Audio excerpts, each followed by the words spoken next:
Religious endowment দেখভালের জন্য আইন আছে। দ্য রিলিজিয়াস এন্ডোমেন্ট অ্যাক্ট 1863 সালে তৈরি হয়েছে। রিলিজিয়াস এন্ডোমেন্ট অ্যাক্ট ওখানে বলা আছে যে কোনো ধর্মের এই ধর্মীয় সম্পত্তি রক্ষার জন্য যে বোর্ড, যে ট্রাস্টি তৈরি হবে, সরকারের আন্ডারে থাকবে, সেই ধর্মের মানুষকেই থাকবে।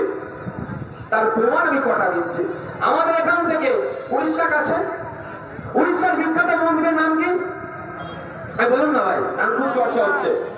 জগন্নাথ মন্দির। জগন্নাথ মন্দিরের পরিচালনার ক্ষেত্রে সরকারি একটা কমিটি আছে। ওই কমিটিতে কোন আপনি মুসলিমকে পাবেন?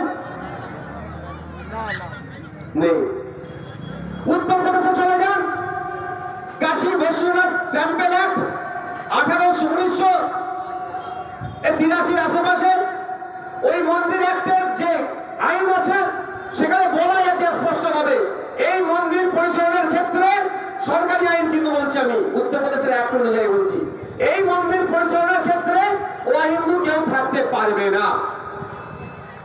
তামিলনাড়ুতে চলে যান, কেরলে চলে যান, কর্ণাটকাতে চলে যান, আন্ধ্রপ্রদেশে চলে যান, সারা ভারতবর্ষে চলে যাবেন, যে সমস্ত সরকারের তত্ত্বাবধানে মন্দির কমিটিগুলো আছে ও হিন্দু কাউকে পাবেন না। এটা তারা ভুল কিছু করেনি, এটা তারা ঠিক করেছে দ্য রিলিজিয়াস এন্ডোমেন্ট অ্যাক্ট 1863 অনুযায়ী।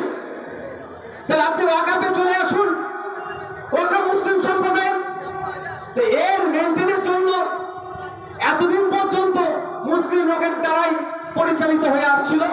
মোদীজি এখন মুসলমানদের উপকারের নাম করে মুসলিম ছাড়া অন্য ধর্মের মানুষকে ঢোকাতে চাইছে।